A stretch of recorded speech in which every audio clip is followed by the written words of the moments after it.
Welcome. Good morning, all of you. Today we are going to start class 10th subject SST Political Science. Chapter number 6 Political Parties Part number 10. Chapter number 6 Political Parties Part number 10. Now we discuss topic how can parties be reformed.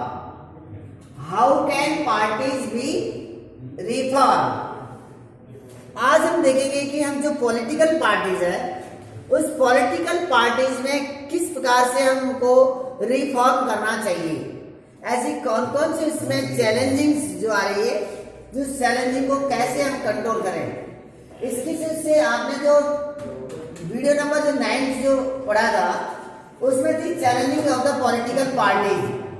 तो political parties के अंदर कुछ challenging थे, जैसे हमको कह सकते हैं lake of the internal democracy, है ना, उसके अलावा मनी एंड मसल्स की थी, और हमारी थी जैसे डायनेस्टी सक्सेशन की थी, है ना।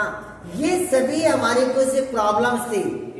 तो ये पॉलिटिकल पार्टीज की जो प्रॉब्लम्स थी, उस पॉलिटिकल पार्टीज को रिफॉर्म करने के लिए हमारे पास में कौन कौन से सजेशंस हैं, हमें कौन कौन से सजेशंस उसको एम्प्लाई कर उसको यूज करना चाहिए।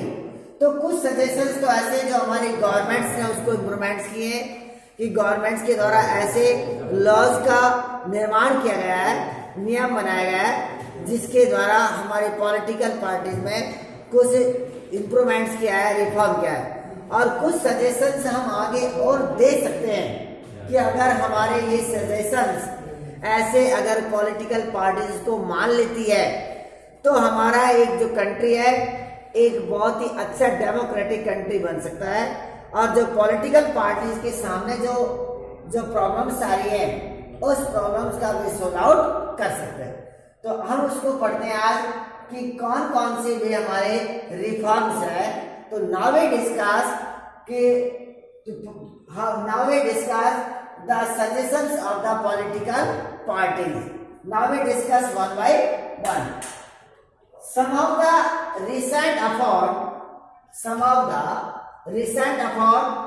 and suggestion in our country to reform the political parties are following.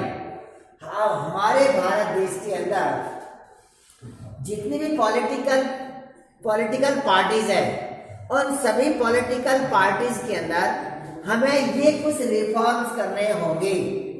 अगर ये रिफॉर्म्स करेंगे तभी हमारी पॉलिटिकल पार्टी जो है एक अच्छी पॉलिटिकल पार्टी बन सकती है, और एक अच्छा हम रूलिंग के, या हम कह सकते हैं एक अच्छे शासन व्यवस्था की हम इमेजिन कर सकते हैं। तो यहाँ पर हमें कुछ एफर्ट्स करने पड़ेंगे, कुछ प्रेजेंटली जो रिसर्च हमारे एफर्ट्स हैं और कुछ सजेशंस हैं जो वे हमारी पॉलिटिकल पार्टीज में होंगे। कौन से देखते हैं। नंबर वन जो हमारा सजेशंस है, नंबर 1 है एंटी डिफेक्शन लॉ। सबसे पहले हमारी जो पार्लियामेंट्स के अंदर हमारे सुप्रीम कोर्ट में एक लॉ बनाया, उस लॉ का नाम है आपका एंटी डिफेक्शन लॉ।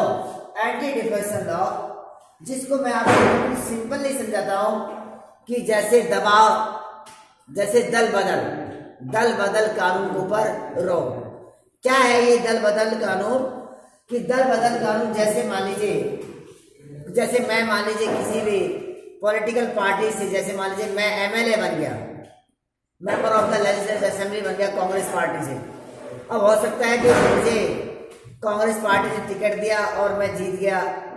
अब ये पता नहीं कि मैं मेरी मेहनत से बना या पार्टी की वजह से लोगों ने मुझे वोटिंग दिए, लेकिन बाद में मान लीजिए बीजेपी पार्टी ने मैं जाके मिल जाता हूँ, मैं ग्रेडी बन जाता हूँ, या तो मैं किसी मिनिस्टर के पद की वजह से, या मुझे बहुत बड़ा रिवार्ड मिल जाता है, तो मैं अगर बीजेपी पार्टी में चल जाता हूँ, तो ये क्या है कि मैंने दल चेंज कर दिया।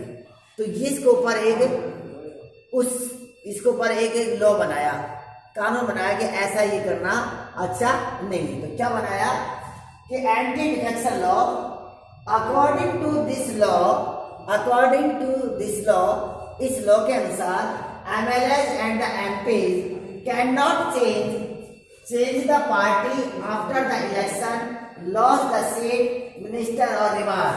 अगर कोई भी MLA और जो MP है, मेंबर ऑफ लेजिस्लेटिव असेंबली या मेंबर ऑफ द पार्लियामेंट, कोई भी MLA या MP है, अगर जिस पॉलिटिकल पार्टी से जीत कर आता है और अगर अपना पार्टी को चेंज कर लेता है तो ये गलत बात है, ऐसा नहीं करना चाहिए। अगर ऐसा कोई कर लेता है तो उसमें एक लॉ बनाया कि क्या बनाया कि लॉस द सीट, तो वे अपनी उस सीट को भी खो देगा।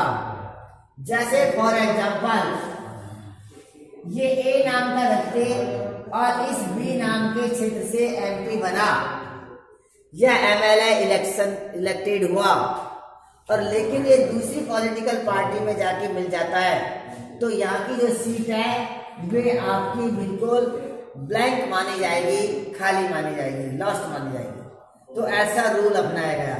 ऐसा क्यों होता था? ऐसा होता था मिनिस्टर या तो उस व्यक्ति को कोई लालच दिया जाता था कि आप हमारी पार्टी में आ जाइए, ज्वाइन कर लीजिए और आपको मिनिस्टर का पद दिया जाएगा, या कोई उसको एक बहुत बड़ा रिवार्ड दिया जाता था, इनाम दिया जाता था।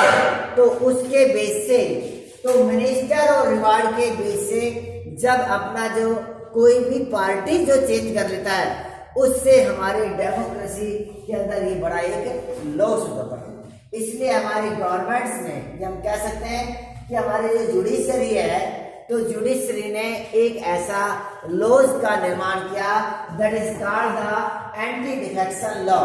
तो उसे हम एंटी डिफेक्शन लॉ, या हम कह सकते हैं कि दल बदल के ऊपर रोक लगाई गई कि कोई भी व्यक्ति अपने दल तक ही सीमित रहेगा, अपना दल चेंज नहीं करेगा। Clear?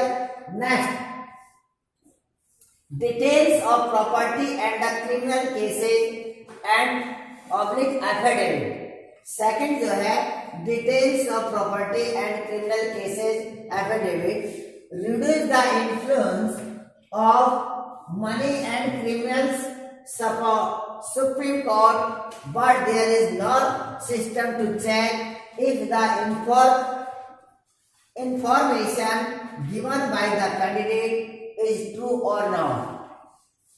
Details of property and criminal cases oblique affidavit. जैसे आपने पॉलिटिकल पार्टीज की जो चैलेंजिंग में एक प्रॉब्लम्स थी money and muscles power, money and muscles जो प्रॉब्लम्स थी उसको चैलेंजिंग करने के लिए, उसको कंट्रोल करने के लिए, रोकने के लिए ये भी एक चेंजिंग किया, एक अमेंडमेंट किया हमारे कॉन्स्टिट्यूशन में, डिटेल और प्रॉपर्टी एंड क्रिमिनल केसेस, कि कोई भी कैंडिडेट्स, किसी भी कैंडिडेट्स को इलेक्शन में अगर नॉमिनेट किया जाता है, इलेक्शन में उसको नॉमिनेट किया जाता है कॉन्टेस्ट द इलेक्शन में, तो सबसे पहले उस व्यक्ति को अपना पूरा बायोडाटा देना होगा।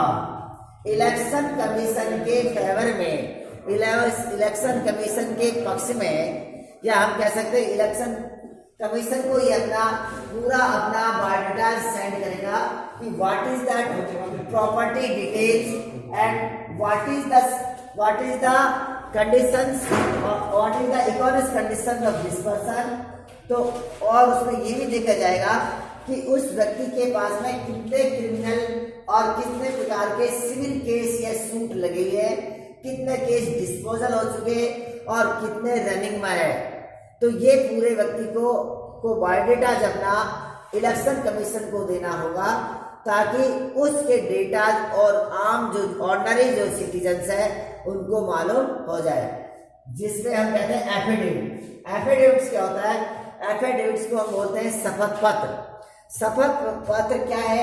ये एक लीगल भी हम कह सकते हैं एक रिटन डॉक्यूमेंट्स होता है, जिसमें एक व्यक्ति अपनी अंडरटेकिंग लेता है कि हाँ, जो मैं जितनी भी मैं आपको बोल रहा हूँ कि ये बात बिल्कुल सत्य है, अगर ये बिल्कुल फॉल्स हुई तो इसके अगेंस्ट में मेरे विरुद्ध यानी कि केस दायर किया जा सकता है। कि एफिडेविट्स माने उसकी कुछ अपनी रेस्पॉन्सिबिलिटीज है, अपनी रेस्पॉन्सिबिलिटीज को रिटन डॉक्यूमेंट्स में वेरीफाई करेगा।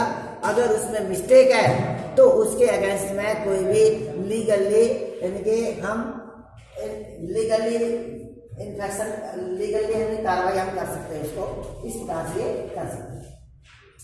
तो दूसरा ये हमारा एक रिफॉर्म है कि सभी पॉलिटिकल पार्टीज में, अगर किसी भी पॉलिटिकल पार्टी चाहे कांग्रेस हो, बीजेपी हो, बहुजन समाज पार्टी हो या एनी कोई भी पॉलिटिकल पार्टी हो, अगर सभी पॉलिटिकल पार्टीज में इस प्रकार से डिटेल्स फिल कराएंगे और उसको ऊपर कंट्रोल कर जाएगा तो निश्चित रूप से भी पॉलिटिकल पार्टी जो है उसमें रिफॉर्म होगा।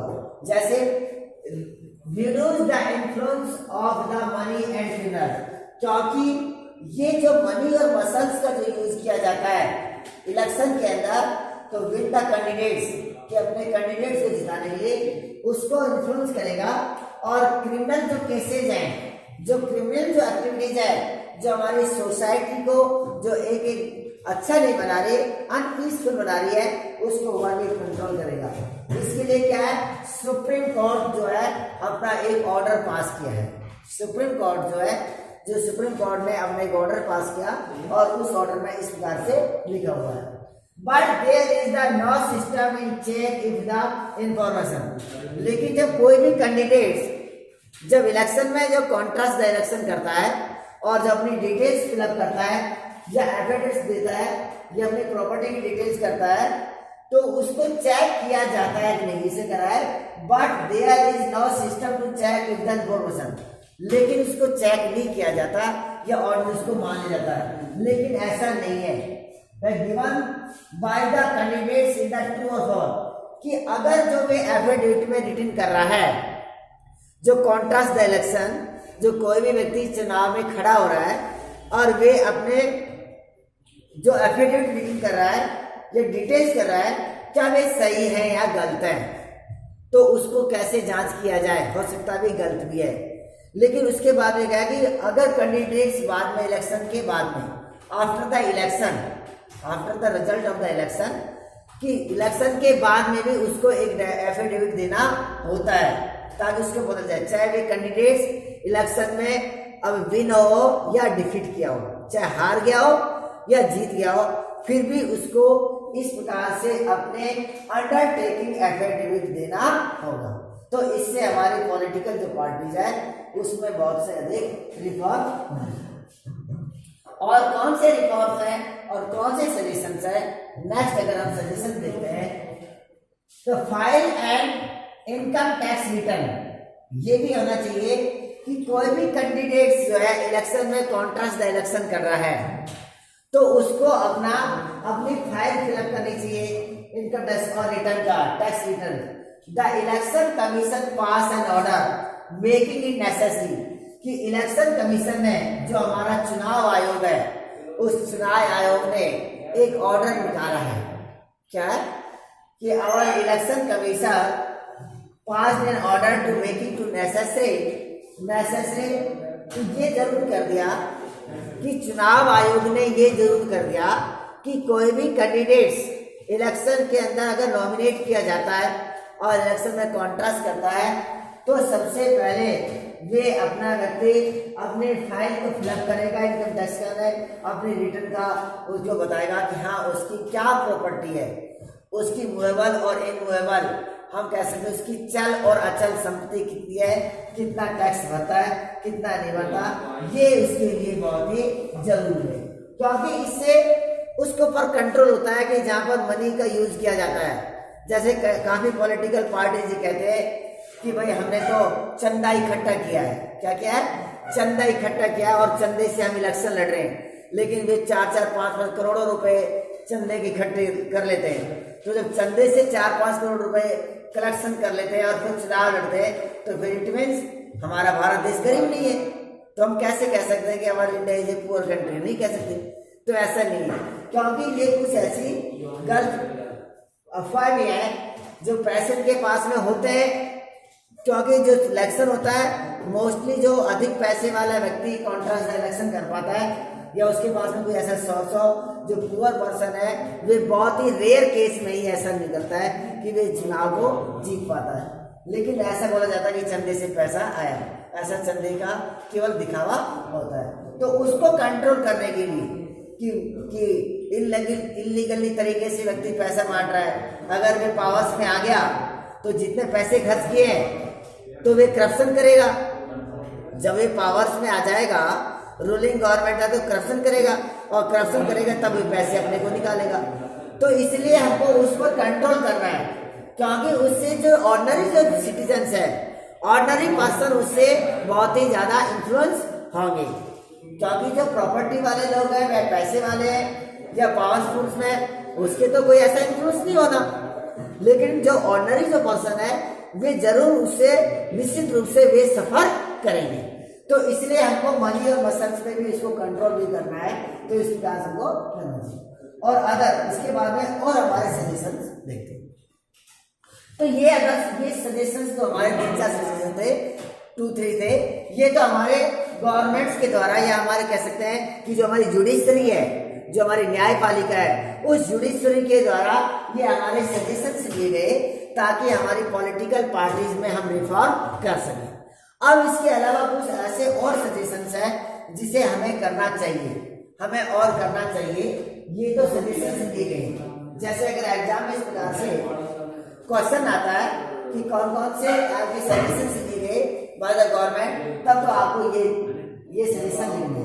और अब अगर आपसे पूछा था कौन कौन से स्टेप्स और उठाए जा सकते हैं, कौन कौन से स्टेप्स को लिए जा सकते हैं, और अदर सजेशंस कौन से, ताकि हमारी पॉलिटिकल पार्टी में हम रिफॉर्म कर सकें। तो अदर सजेशन, तो कुछ अदर सजेशंस भी हैं जो हमारे पॉलिटिकल पार्टीज को हम एक अच्छे हम उसको रिफॉर्म कर सकते हैं। तो there are the some other suggestions. Number 1, internal affairs maintain register of its member open election of highest power. क्योंकि सबसे पहले हमारे जो प्रॉब्लम्स थी हमारे पॉलिटिकल पार्टीज के जो चैलेंजेस थे, वे थी हमारे lake of the internal democracy. Lake of the internal democracy को कैसे हम सुधार सकते हैं, रिफॉर्म कर सकते हैं। लेक ऑफ इंटरनल डेमोक्रेसी को हम ऐसे कर सकते हैं कि हमारे इलेक्शन ओपन हो। कोई भी जो बड़ी बड़ी पोस्ट है किसी भी पॉलिटिकल पार्टी में, कोई भी पॉलिटिकल पार्टी में, उसकी जो लीडर्स होते हैं, उस लीडर्स के अंदर मेन पावर्स होती है, और बाकी जो उसके फॉलोअर्स हैं और जो एक्टिव मेंबर्स हैं, वे तो केवल एक्टिव मेंबर ही बनकर रह जाते हैं। लेकिन ये नहीं पता कि उस पॉलिटिकल पार्टीज के अंदर इंटर पार्ट में क्या चल रहा है, क्या डिसीजन है, वे सब केवल टॉप लीडर्स में होता है। तो ऐसे जो पावर्स जो केवल जो टॉप लीडर्स में होती थी, उसके लिए हमें क्या करना चाहिए, उसके लिए इंटरनल अफेयर्स करना चाहिए। क्या? Maintain register of its member. सबसे पहले हमको एक रजिस्टर में मेंटेन करना चाहिए उस पॉलिटिकल पार्टीज में कितने मेंबर्स हैं, और उसके ऊपर हमारी एक रेगुलरिटी होनी चाहिए, उसको चेकअप किया जाना चाहिए। और क्या हो जाए, ओपन इलेक्शन। कोई भी अगर इलेक्शन होता है पार्टी में, इंटरनल इलेक्शन किया जाता है, तो वे इंटरनल इलेक्शन ओपन होना चाहिए।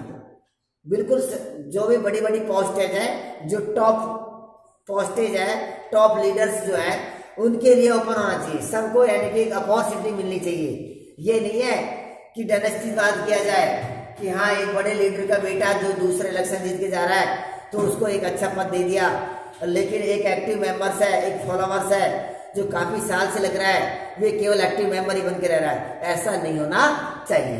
तो ओपन इलेक्शन होना चाहिए। किसके लिए? Of the highest post. जो भी हाईएस्ट पोस्ट है, जो हाईएस्ट पोस्ट है, उसके लिए हमारा क्या होना चाहिए, ओपन इलेक्शन होना चाहिए। तो इससे क्या होगा, इससे हमारे कंट्रोवर्सी बनेगी, एक तरह से पारदर्शिता बनेगी। किसी प्रकार से हमें आपस में हम कह सकते हैं कि मन मुटाव नहीं होगा। तो एक हमको ये करना चाहिए, क्या करना चाहिए, इंटरनल अफेयर्स में मेंटेन रजिस्टर रखना चाहिए। बड़ी बड़ी पोस्ट के लिए हमें एक ओपन इलेक्शन होना चाहिए। हाई पोस्ट के लिए सभी को इक्वल राइट्स मिलना चाहिए।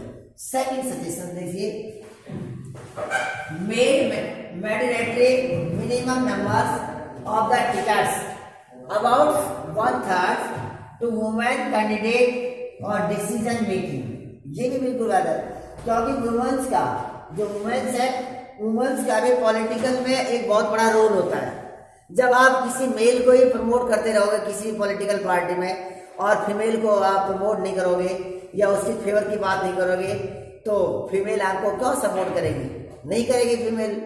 तो हो सकता है कैंडिडेट से आप उसको नहीं बनाओ तो वे वोटिंग डालने से ही मना कर सकती है ना, वे नोटा का यूज कर सकती है फिर।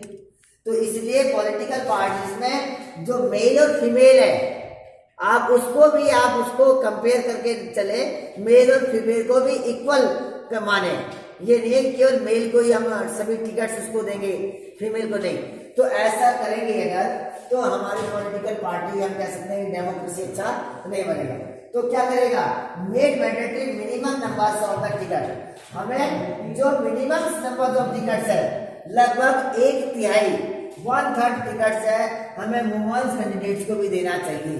अर्थात इलेक्शन के अंदर वुमेन को भी कैंडिडेट्स बनाना चाहिए। जब वुमेन इलेक्शन में विन करके आएंगी, जीत के आएंगी, तो वे भी एक हमारी रूलिंग पार्टी का एक पार्ट बनेंगे और पार्ट बने डिसीजन मेकिंग। कोई डिसीजन मेकिंग किया जाएगा तब उसमें भी अपना एक पार्टिसिपेशन होगा, योगदान होगा। तब फीमेल यानी वुमेन चाहेंगे कि हाँ, कि वास्तव में कहीं उसका मान सम्मान हुआ है, उसकी डिग्निटी मिली है, तो वे निश्चित रूप से उस पॉलिटिकल पार्टीज को सपोर्ट करेंगी। लेकिन अगर आप वुमेन्स को टिकट्स नहीं देते और केवल मेल को ही आप अपने टिकट्स देते हो, तो फीमेल आपका कभी भी सपोर्ट नहीं करेगी। तो ये भी हमारी पॉलिटिकल पार्टीज में ऐसा हमें कुछ रिफॉर्म करना चाहिए कि mandatory minimum numbers of the tickets है, जो अबाउट द 1/3 टिकट्स जो है हमें किसको देना चाहिए?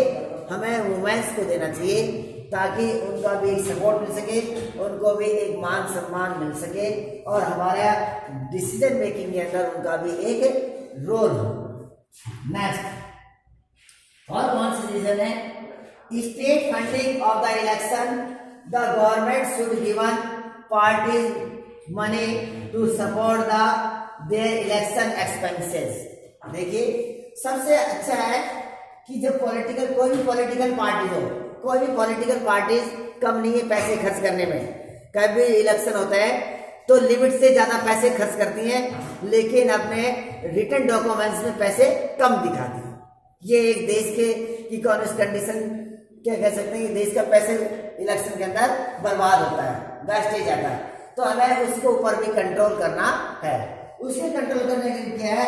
स्टेट फंडिंग इलेक्शन, कि हर स्टेट के अंदर एक स्टेट फंडिंग इलेक्शन का एक डिपार्टमेंट को बनाया जाए। हर स्टेट के अंदर स्टेट फंडिंग इलेक्शन एक डिपार्टमेंट बनाया जाए कि जिस स्टेट में जो इलेक्शन है, तो उस स्टेट की जो गवर्नमेंट्स है, जो रूलिंग गवर्नमेंट्स है, वे गवर्नमेंट उस पैसे को खर्च करे। कौन से? इलेक्शन के अंदर। Election the government should given the parties money to support the election expensive. जैसे फॉर एग्जाम्पल मान लीजिए ये इलेक्शन है, ए और बी। ए है जैसे माना अरुणाचल प्रदेश और बी फॉर बिहार। मान लीजिए अरुणाचल प्रदेश और बिहार के अंदर इलेक्शन हो रहे हैं, या लेजिस्लेटिव असेंबली के इलेक्शन हो रहे हैं। मान लीजिए या एमपी इलेक्शन हो रहे हैं, हम देखते हैं एमपी इलेक्शन हो रहे हैं अरुणाचल प्रदेश और बिहार में। अब अरुणाचल प्रदेश और बिहार के अंदर मेंबर ऑफ पार्लियामेंट के इलेक्शन होते हैं और यहाँ पर रूलिंग पार्टी मान लीजिए ए और जो बी है, इसमें रूलिंग पार्टी है। तो यहाँ पर जो भी कैंडिडेट्स खड़े हो रहे हैं, उनका जो इलेक्शन का जो एक्सपेंसेस है, जो खर्चा है, वे इस अरुणाचल प्रदेश और बिहार जो स्टेट की जो रूलिंग पार्टी है, जो स्टेट पार्टी है, उसके पास में इसका फंड होना चाहिए। ये गवर्नमेंट पैसे खर्च करेगी, यानी कि ये व्यक्ति अपनी मन मर्जी से पैसे खर्च नहीं करेंगे। केवल स्टेट गवर्नमेंट के अकॉर्डिंग उसका जो फंडिंग बनाया गया, स्टेट फंडिंग इलेक्शन बनाया, उसके अनुसार पैसे खर्च करेंगे, तो उसके ऊपर हमारे पैसे के ऊपर कंट्रोल होगा और अधिक पैसे खर्च नहीं होंगे, एक्स्ट्रा पैसे खर्च नहीं होंगे। तो ये बनाया जाए state funding of the election, the government should given parties money, कि जो गवर्नमेंट है, गवर्नमेंट ही पॉलिटिकल पार्टीज को पैसे डिस्ट्रीब्यूट करे कि आपको इतने इतने पैसे खर्च करने, उससे ज्यादा पैसे खर्च करने नहीं जाए। सेम पार्टी, जैसे माने किसी स्टेट में सभी पार्टीज के खड़े हुए, तो सभी पार्टीज को इक्वल पैसे डिस्ट्रीब्यूट करे कौन? स्टेट गवर्नमेंट, तब जाके सवाल कंट्रोल होगा। Next, for suggestion, people can put pressure on political parties through the petition, publicity और एजिटेशंस। देखिए, ये इस प्रेशर के माध्यम से भी हम हमारी पॉलिटिकल पार्टीज के अंदर रिफॉर्म कर सकते हैं। क्या? People can put the pressure, Janata political party के ऊपर अपना दबाव डाल सकती है, प्रेशर कर सकती है। वो प्रेशर से पॉलिटिकल पार्टी समझ जाएगी कि हाँ, कि किसी पॉलिटिकल पार्टी पर कितना प्रेशर है, कि हमें कितना रिफॉर्म करना चाहिए, कितने कितने हमारे मिस्टेक्स हैं। Pressure on political party through, कैसे? पिटीशन लगाकर कर सकते हैं, या पब्लिसिटी से कर सकते हैं, एग्रीमेंट से कर सकते हैं। चाहे हम कोई भी याचिका दर्ज करके जुडिशियल कोर्ट में उसमें जा सकते हैं, या हम पब्लिसिटी न्यूज़पेपर के माध्यम से, टीवी के माध्यम से, या रेडियो के माध्यम से, किसी के माध्यम से हम उसको प्रेशर में ला सकते हैं पॉलिटिकल पार्टीज में, कि ये पॉलिटिकल पार्टीज में ये हमारे कुछ कमियां हैं, कुछ रीमेरिट्स हैं, उस रीमेरिट्स का रिफॉर्म किया जाए। तो उसको अगर लाएंगे तो पॉलिटिकल पार्टी अपने प्रेशर में आएगी, और प्रेशर में आके निश्चित रूप से अपने आप में रिफॉर्म करेंगे। तो ये भी एक हमारा मीडिएटर बन सकता है। नेक्स्ट है 5, political parties can improve if those who want this joint political parties the quality of democracy will improve by the degree of public participation and the awareness. It means, मान लीजिए कोई व्यक्ति political parties को join करना चाहता है, या वे directly political parties में वे डायरेक्टली इन्वॉल्व नहीं होता, लेकिन वैसे ओरली कहता कि हाँ, इस पॉलिटिकल पार्टीज में ये सुधार होना चाहिए, रिफॉर्म होना चाहिए, ऐसे वर्क नहीं होगा जब तक किसी भी पॉलिटिकल पार्टीज को हम ओरली या हम उसको थ्योरेटिकल बेस पे कहेंगे कि हम इसको ये हमारे प्रिंसिपल चेंज होना चाहिए, जब तक नहीं होगा ऐसा, तब तक हम खुद नहीं करेंगे किसी वर्क को, उसमें हम बिल्कुल एक्टिव नहीं बनेंगे, तब तक रिफॉर्म नहीं हो सकती। फॉर एग्जाम्पल, एक छोटा सा एग्जाम्पल दे रहा हूँ कि जैसे मान लीजिए मैं जा रहा हूँ और मैं किसी व्हीकल से जा रहा हूँ, और मेन रोड के ऊपर कोई स्टोन पड़ा हुआ है, बहुत बड़ा पत्थर, और मैं सोचूंगा कि ये पत्थर हटना चाहिए, गवर्नमेंट हटाएगी, आने जाने वाले सभी व्हीकल्स परेशान है। लेकिन जब तक मैं अपने व्हीकल से उतरकर उसको नहीं हटाऊंगा या दूसरे की हेल्प नहीं लूंगा, तब तक ये स्टोन हटने वाला नहीं है। जो स्टोन तभी हटेगा, प्रॉब्लम तो तभी सोल्व होगी। ऐसे तो चलता रहेगा जब पहले से चला आ रहा है। तो मेरे को अपने व्हीकल से उतरना है और उस स्टोन को साइड में करना है, ताकि बाकी व्हीकल्स का आने जाने का रास्ता बने। तो इसी प्रकार से अगर किसी भी पॉलिटिकल पार्टीज में कुछ रीमेरिट्स हैं, कुछ कमियां हैं, तो उसको हमको ऑर्डरली कहने से या कोई रिटन थ्योरेटिकल से इसमें नहीं सुधार होगा, हमको खुद एक्टिव बनना होगा, उसको एक्टिव करना होगा, तब उसमें रिफॉर्म्स होंगे। ऐसा उसको प्रेशर में लाया जाएगा ताकि पॉलिटिकल पार्टी समझे कि वास्तव में ये हमें रिफॉर्म करना चाहिए। तो ये है कि political parties can improve in those who want to this join. अगर कोई भी पॉलिटिकल पार्टीज को ज्वाइन करना चाहता है, तो सबसे पहले उस पॉलिटिकल पार्टीज की जो आइडियोलॉजी है, जो उसके प्रिंसिपल्स हैं, जो अच्छे नहीं है, जो हमारे कंट्री के फेवर में नहीं है, उनको हमको रिफॉर्म करना है। और political parties the quality of the democracy will improve by the degree of the public participation and awareness, जिससे हर लोग उसके अंदर पार्टिसिपेशन कर सके और हर लोग उससे अवेयरनेस हो सके, जागरूक हो सके। तो ये थे हमारे कि पॉलिटिकल पार्टीज के रिफॉर्म, कि how can parties B reform, कि हम एक पॉलिटिकल पार्टीज को कैसे रिफॉर्म कैसे कर सकते हैं। तो इसमें हमारे ये पॉलिटिकल पार्टीज के कुछ हमने फैक्ट पढ़े कि एक पॉलिटिकल पार्टीज को कैसे रिफॉर्म कर सकते हैं। जो फर्स्ट वाले रिफॉर्म्स थे ये तो हमारी गवर्नमेंट्स के द्वारा हम कह सकते हैं कि हमारी गवर्नमेंट्स के द्वारा या उनके द्वारा सजेशंस लिए गए थे जुडिशरी के द्वारा कुछ अमेंडमेंट करके कि जो पॉलिटिकल पार्टी में की गई। और इसके अलावा ऐसे सजेशंस हमारे द्वारा दिए गए हैं कि हम कह सकते हैं कि अगर ये और हम करें तो हम एफर्ट लगाएं तो एक पॉलिटिकल पार्टी में ये रिफॉर्म कर सकते हैं। जो आपके पॉलिटिकल पार्टीज की जो चैलेंजिंग थे उसका बिल्कुल अपोजिट आपका पॉलिटिकल पार्टीज के रिफॉर्म है। यानी चैलेंजिंग को हमने कंट्रोल कैसे किया, हम चैलेंज को कैसे कंट्रोल कर सकते हैं, वही हमारी पॉलिटिकल पार्टीज के रिफॉर्म थे। तो आज का ये टॉपिक्स था कि how can parties B reform, और ये चैप्टर भी हमारा कंप्लीट होता है कि पॉलिटिकल पार्टी, ये चैप्टर कंप्लीट। अगर कोई भी आपको प्रॉब्लम्स हो, कोई भी क्वेरीज हो तो आप कमेंट्स करना और मैसेज करना, आपकी हर प्रॉब्लम का सॉल्यूशन किया जाएगा। और आप एंडिंग स्कूल सतीश कुमार के चैनल को सब्सक्राइब करना। Okay, thank you.